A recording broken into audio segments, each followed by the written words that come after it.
वब्तगू इलैहिल वसीला, अल्लाह के लिए वसीला चाहिए। देखिए वसीला मुख्तलिफ किस्म के हुआ करते हैं, मुख्तलिफ किस्म के वसीला होते हैं। जैसे मिसाल के तौर पर आपको मैं एक मिसाल देता हूँ। जैसे अभी आपसे हम मुखातब बात कर रहे हैं, मजमा बड़ा है, हम लोग जब से जुलूस में जाते हैं तो अपनी बातों को पहुंचाने के लिए क्या वसीला होता है हमारा? दूर दूर तक पहुंचाने के लिए हमारा वसीला क्या होता है?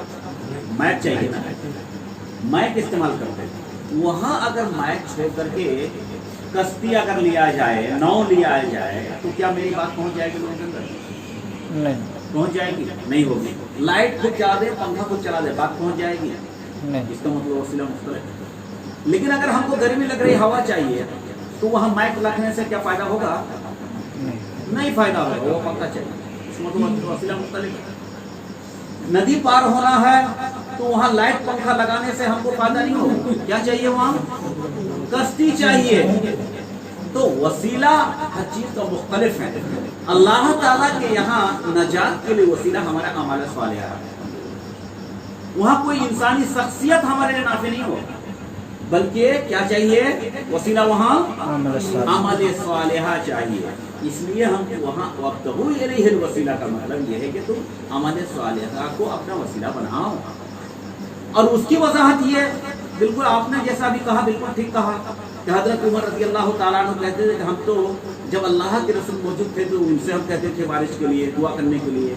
अब तो वो मौजूद नहीं है, लिहाजा उनके चचा अब्बास से हम ये बात कहना चाहते हैं और उनसे जाकर कहते थे और वो दुआ करते थे।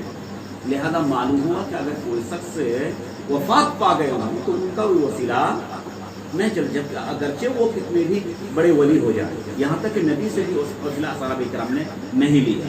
और जिन काम को सहाबा किराम नहीं किया उसको हम कोई काम को अगर इबादत कर रहे हैं, इबादत के तौर पर जान रहे हैं, उसको हम नजात के जरिए बनाए, यही सबसे बड़ी समाज की बड़ी गलती है। हजरत हुज़ैफा रज़ियल्लाहु ताला ने कहा था कि कोई भी काम को तुम इबादत ना समझो जिसको सहाबा किराम ना कहा हो और ना किया हो, हाँ, उसको तुम इबादत शुमार नहीं कर सकते। जब सहाबा किराम नबी करीम सल्लल्लाहु अलैहि वसल्लम को अल्लाह से मुनाजात के लिए वसीला नहीं माना और बाद वफात, तो हम कैसे मांग सकते हैं? ये बात कहीं तौर पर नहीं हो सकती। फिर ये तीसरा बात जो आई, हाँ कि अल्लाह के रसूल वफात पा गए हैं, तो ये तो अल्लाह ने कह दिया, ये तो अल्लाह ने इन्नका मय्यतुन व हुम मय्यतून, आप भी वफात पाने वाले हैं और ये सारे अंबिया वफात पा चुके हैं। तो नबी अलैहिस्सलाम के वफात पाने में कोई इश्काल नहीं है। अल्लाह के रसूल की जो हयात है, हाँ, जिसकी बुनियाद पर आपको दरूद सलाम वगैरह पहुंचाए जाते हैं, वो हयात बरज़ाखिया, वो हयात बरज़ाखिया। और हयात बरज़ाखिया गैर हयात दुनिया, जो इस वक्त हम दुनिया में जो जिंदगी गुजार रहे हैं, यह जिंदगी और कब्र की जिंदगी मुख्तलिफ है। वो हयात बरज़ाखिया है और उससे वो दुनिया की तरफ आ नहीं सकते।